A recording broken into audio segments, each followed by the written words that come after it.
አማራ ፋኖ አንድነት በተበሰረ ማግስት በዛሬው ዕለት ከፍተኛ ድል ተመስክቧል። ከአንድነቱ ጋር በተያያዘ አርበኛ ዘመነ ካሴንና ኢንጂነር ደሳለኝ ሲያስብ ሸዋን በተመለከተም አዳዲስ መረጃዎች ተሰምተዋል። ኢንጂነር ደሳለኝን በተመለከተ የተነሱ ጥያቄዎችን መልስ አግኝተዋል።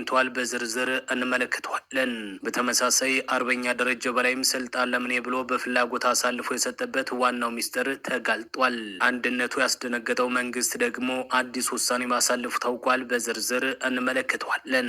ሰጃውን ለሁሉም እንዲደርስ ደግሞ እናንተም ቪዲዮውን ላይክ፣ ሸርና ሰብስክራይብ እያደረጋችሁ እስከ መጨረሻው አብራችሁን ቆዩ። የአማራ ፋኖ አንድነት ከጅምሩ ከፍተኛ ድል የተመዘገበበት ሲሆን የአማራ ፋኖ ብሔራዊ ንቅናቄ የቴዎድሮስ እዝ አንድነቱን ምክንያት በማድረግም ድል ተቀዳጅቷል። በዛሬው ዕለት ማለትም ጥር 10 ቀን 5ኛ ወር 2018 ዓ.ም በአማራ ፋኖ አንድነት ብስራት ማግስት የአማራ ፋኖ ብሔራዊ ንቅናቄ አፋብኃን ቴዎድሮስ እዝ 105ኛ ኮር 66ኛ ክፍለ ጦር አንደኛ ሻለቃ በጠላት ላይ ወስዶታል በተባለው የደፈጣ እርምጃም ከጃሂማላ ወደ ጃዊ ፈንድቃ ከተማ ሲገባ የነበረን ኃይል ከሌሊቱ 11 ሰዓት ጀምሮ በመምታት በርካታ ጠላትን መደምሰስ መቻሉን የተነገረ። የ206ኛ ኮርም አንድነቱን ምክንያት በማድረግ ከሌሊቱ 6 ሰዓት ጀምሮ በደብረ ማርቆስ ከተማና በአካባቢው በነበረው የመንግስት ጥምር የጦር ሰራዊት ላይ ከፍተኛ ጥቃት ፈጽሟል የተባለ። በትናንትናው ዕለት ይፋ የተደረገውን የአማራ ፋኖ ብሔራዊ ንቅናቄ የምስራችን ምክንያት በማድረግ ደስታቸውን ጠላትን በመደምሰስ አንድነቱን በድል የጀመሩት 206ኛ ኮር 14ኛ ክፍለ ጦር ሌሊቱን ደብረ ማርቆስ ከተማና በአካባቢው ላይ በመግባት ጠላትን አይቀጡ ቅጣት ቀጥተውታል ሲሉ የፋኖ ምንጮች ገልጸዋል። ከሌሊቱ 6 ሰዓት ጀምሮ በከተማዋና በአካባቢዋ በመዘዋወር ጠላትን ሲያድኑ የነበሩት የኮሩ አዳይ ቡድን በአራተኛ ፖሊስ ጣቢያ በተባለ ቦታ ላይ የቦምብ ጥቃት በማድረስ በርካታ ፖሊሶች መገደላቸው ተሰምቷል። በአዲሱ ዩኒቨርሲቲና ውሃጋኑ አካባቢ የነበረው ሰራዊትን ባልጠበቀው ሰዓት በደረሰበት ጉዳት በርካታ ሰራዊቱን ማጣቱን ፋኖች አስታውቋል። የደጃዝማች 4ኛ ኮር አጣናው ዋሴ ክፍለ ጦርም በዛሬው ዕለት ጥር 10 ቀን 5ኛ ወር 2018 ዓ.ም በጎንደር ቀጠና በመተማ ወረዳ ከጠላት ኃይል ጋር ከፍተኛ ትንቅንቅ በማድረግ የጠላትን ምሽግም በመስበር ወደ አንበሶ ከተማን በቁጥጥር ስር አውሏል ነው የተባለ። በዚህ ውጊያ በርካታ የመንግስት ኃይሎች መደምሰሳቸው የተነገረ ሲሆን ጠዋት የጀመረው አውደ ውጊያም አሁን ላይ ተጠናክሮ የቀጠለ ሲሆን ረምጡ ደጀን ክፍለ ጦር ወደፊት እየተጠጋ እንደሚገኝም መረጃዎች ያመላክታሉ።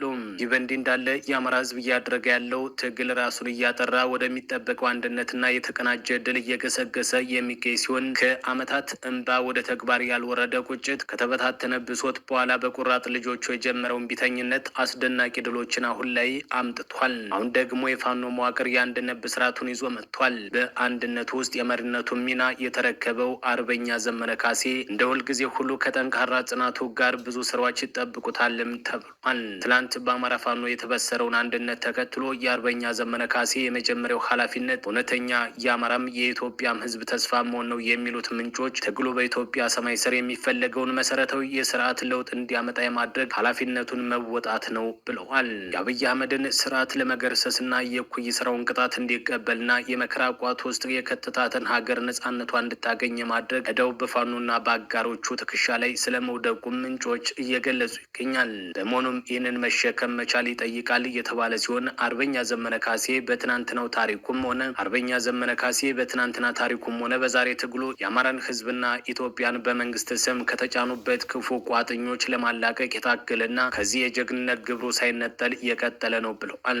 ጨምረውም በዚህ ሂደት ውስጥ ግን ካለው አቅምና የትግል አበርክቶ ጋር የማይመጥኑ ጥቂት ግለሰቦች በዙሪያው እንዳሉ በርካቶች ሲናገሩ ይደመጣል። እነዚህ ግለሰቦች ስሙን እየጠሩ ፎቶውን እየለጠፉ ገንዘብ ከመሰብሰብ የዘለለ ሚና የሌላቸው ለትግሉም ሆነ ለአርበኛው እድዋች እንደሆኑ ይነገራል። የቅርብ አማካሪው እየመሰሉም ጠቅላላ ቅቡልነት እንዲጎለው የሚያደርጉ ጽሁፎቹን ሲያጋሩም ከርሟል። በዚህ የተነሳም አርበኛ ዘመነ ካሴ ከእነዚህ ግለሰቦች ጋር ያለውን መስመር መቁረጥ ወይም ማስተካከል አለበት የሚሉ ሰዎችም ሲናገሩ ይደመጣል። የባዲን ብልጽግና በቆሸሸበት የጎጥ ጭቃ ውስጥ የማይገኝ ብቻ ሳይሆን አብዝቶ የሚጠየፍ ሆኖ ሳለ በዙሪያው የከበቡት የፖለቲካ ንቃት የጎደላቸው ግለሰቦች ግን የአንድ ክፍለ ሀገር ወኪል አስመስለው በመተረክ ከሞላ ስብናው ሊያጎድሉት እየሞከሩ ይገኛል። በመሆኑም እነዚህን ያለ ግብሩ እያነሱ በስሙ የሚሸቅጡ የፖለቲካ ድንኮችን ማረም አለበት ነው የተባለም። የአማራ ህዝብ ትግል ከዚህ በኋላ በሚያደርገው ጉዞ የመላው ኢትዮጵያውያን ትብብር ይጠይቃል የሚሉት ምንጮች የ4 ኪሎ መንግስትም አማራን እንደ ህዝብ በልዩ ሁኔታ የሚጠላ በመሆኑ ግልጽ ጦርነት ቢከፈትበትም በሌሎች ሀገሪቱ ዜጎች ላይ የበደል ጅራፉን አላቆመም። ሙሉ ወታደራዊና ፖለቲካዊ ጉልበቱን ተጠቅሞ ከፍ ሲል በሕክምና ለማጥፋት ቢያንስ ደግሞ በባርነት ለማንበርከክ የፈጸመው የግፍ ወረራ ራሱን እየገረፈ የሴራ ዙፋኑ እንዲዘም አድርጎታል።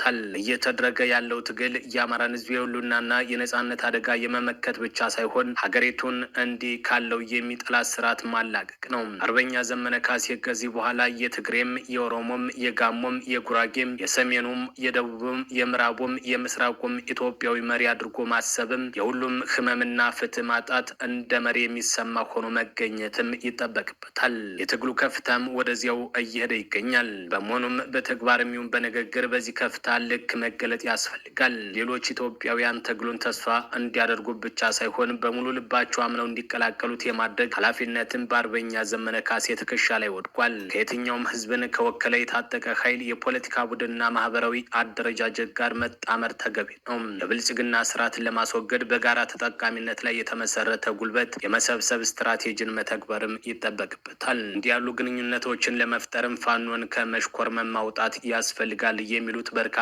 ምንጮች ይህንን ማድረግ እንደሚቻል ሙሉ እምነት ማሳደር ይቻላል። አርበኛ ዘመነ ካሴ ያለበትን ድርጅት ለመጠበቅና አንድ አማራዊ ድርጅት ለመመስረት ዋጋ ከፍሏል። ከፍታውም ሳይወርድ ቀጥሏል። ይህንን ማስቀጠል የሚጠበቅበትም ሲሆን የተመሰረተውን አማራዊ ተቋም ለማጠናከርና የማይንገዳገድ አድርጎ ለማቆም ደግሞ የሁሉንም ተሳትፎ ይጠይቃል። ትግሉ እንደ ህዝብ እየተካሄደ ያለ በመሆኑ ማንኛችንም ገለልተኛ የመሆን እድል የለንም። ለራስና ለህዝብ ነጻነት በሚከፈለው ዋጋ ላይ ድርሻ ሊኖረን ይገባል። የተመሰረተው ድርጅት የሚናበብ የሰንሰለት እንዲኖረው ማድረግ፣ ስህተቶች ቢኖሩ በውስጥ መጠቆም፣ ከየትኛውም የውስጥ ሰርጎ ገብና ከሚታወቀው ጠላት ብልጽግና መጠበቅ የሁሉም ኃላፊነት ነው። በኢትዮጵያ ታሪክ እንደሚነሱት አይነት ታይተው የከሰሙ የትጥቅና የፖለቲካ ቡድኖች እንዳይሆን ለማድረግ ደግሞ ከተፈጠረው አንድነት ጎን ቆሞ መደገፍ ያስፈልጋል። አርበኛ ዘመነ ካሴ ተገፍተው የማይወድቁ፣ ደክመው የማያፈገፍጉ፣ ተስፋ ቆርጠው የማይዝሉ ጀግኖች ከጎኑ እንዳሉ ይታወቃል። ከልጅነት እስከ ርጅና ዘመኑ ከህዝቡ ሀቅ ጋር ያልተፋታው ጀኔራል ተፈራ ማሞ፣ የተግባሩ ሰው ታማኙ አርበኛ ዋርካው ምሬ ወዳጆ፣ ዝምተኛው ጀግና ተፈሪ ካሳውንና እነ አርበኛ ሀብቴ ወልዴ እንዲሁም እነ አርበኛ ኢንጂነር ደሳለኝና እነ ኮማንዶ ሳሙኤል፣ እነ ፋኖ ዘመነ ምረት እንዲሁም ፋኖ ባየቀናውና ፋኖ መከታው ማሞ፣ እነ ሻለቃ የኔዓለም እንዲሁም እነ አርበኛ ዝናቡ ልንገረውና ሌሎችም የቁርጥ ቀን የአማራ ልጆች በዙሪያው እንዳሉ ይታወቃል። አማራ ህዝብ ብቻ ሳይሆን ከብልጽግና ክፉ መዋቅሩ ውጭ ያለው ኢትዮጵያዊም ከአርበኛ ዘመነ ካሴ ጎን እየቆመ ይገኛል። ዲያስፖራው አማራዊ አንድነቱን በጉጉት ሲጠብቅ የነበረና አርበኛው ላይም እምነት ያለው በመሆኑ የተደራጀ ድጋፍ እንደሚያደርግ ይጠበቃል። እነዚህን ሁሉ ድሎች ተጠቅሞ የሚፈለገውን ወታደራዊና ፖለቲካዊ ድል ማስመዝገብ ይቻላል ነው እየተባለ። ሆኖም ትላንት ይፋ ከተደረገው የፋኖ አንድነትና አደረጃጀት ጋር በተያያዘ አርበኛ ኢንጂነር ደሳለኝ ለምን የኃላፊነት ምድብ አልተካተተም የሚል ጥያቄ እየተነሳ ይገኛል።